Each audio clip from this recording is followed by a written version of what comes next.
Dia tak punya sabar. Bagaimana nak bagi sabar? Karena sabar bukan diajar. 100 kitab sabar dibacakan, diajar, tak jadi sabar. Mungkin tak sabar ingin hatam. Mungkin gurunya pun menjelaskan tak sabar agar cepat paham. Bagaimana nak jadi sabar? Sabar itu adalah ruhani, ruhi, mental. Hanya dididikan. Dididikan artinya orang yang punya sabar, memperlakukan dia sabar, maka pindah sabar itu ke dia. Orang tua cakap kepada anak, sabar. Macam mana sabar? Dia membentak-bentak tidak sabar. Ini namanya tidak mendidik sabar. Akhirnya orang tuanya, duduk kamu. Buka bab sabar tuh. Marah-marah pula tak sabar. Macam mana mau jadi sabar? Akhlak, akidah, dan akhlak dididikan. Dan didik itu adalah pewarisan, pesinergian, pemindahan, pembentukan. Min qalbin ila qalbin. Tak dapat. Ini yang tidak ada sekarang. Kita mengaji university, jujur, hanya ajar, tak ada didik. Bahkan jadi kurang ajar. Hatta di pondok sekarang pun hanya ajar, tidak didik.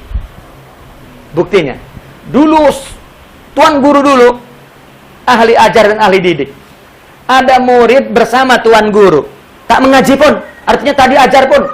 Hari-hari hanya khidmat, bawa slipper dia, bawa kitab dia, siapkan minum dia, pijit-pijit, bawa bag dia, bukakan pintunya, ya, dan siapkan tempat tidurnya. Hari-hari tak mengajar pun. Tetapi gurunya ada marifat, ada sabar, ada tawakal, ada waro, ada zuhud. Hari-hari dia bersama, pindah. Ini namanya ya waris, mewariskan. Pindah. Itu murid yang tidak diajar, tetapi dididik. Kenapa apa? Kenapa punya tuan gurunya. Keluar dari tuan gurunya jadi wali. Sekarang kita hari-hari ngajar kitab. Ya, ajar kitab Imam Al-Ghazali, ajar kitab Imam Ibnu Athaillah, ajar. Tidak ada didik. Semua murid tahu ilmunya, tapi keluar jadi iblis. Tak akan ajar itu membentuk rohani. Ajar itu membentuk akal. Tapi didik bentuk rohani. Itu sebab orang yang tidak ambil tarbiyah dari guru murabbi, lalu kenapa dia ingin mentarbiyah murid pula? Kan Fir'aun. Dia tak nak jadi murid, kenapa ingin punya murid? Dan itu zaman sekarang, ya, orang mengajar hanya cari uang. Bukan nak pindahkan waris qalb ila qalb. Ya. Ini ilmu yang dituang di sini oleh para aulia, itu ilmu didik. Kita baca pula, maunya ngaji pula. Ya, jadi ilmu ajar pula.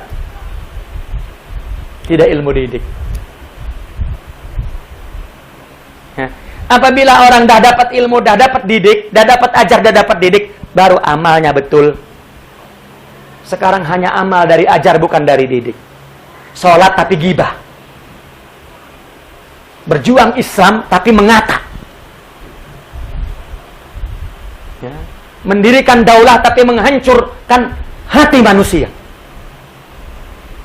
Ya. Itu korban ajar tanpa didik. Maka bagaimana terjadi takwin syakhsiyah al-muslimah? Orang dulu saja datang jauh-jauh dari Arab ke sini, bukan nak ajar, nak didik. Dia punya amanah di dadanya penuh yang dapat dari gurunya. Dia nak pindahkan ke dada orang lain. Itu didik. Kena amanah. Maka dia sabari umat, dia juhudi umat, dia tawakali umat. Ya, dia waroi umat, pindah. Ya. Sekarang guru ngaji sama muridnya, mengatak guru lain. Ya. Ceramah, mengatak guru lain. Yang dikatakan hak, tapi yang diperbuat salah. Umat jadi gibah antara ini ilmu tanpa ajar. Maaf, ajar tanpa didik. Ilmu tanpa akhlak. Namanya fikih tanpa tasawuf. Nah,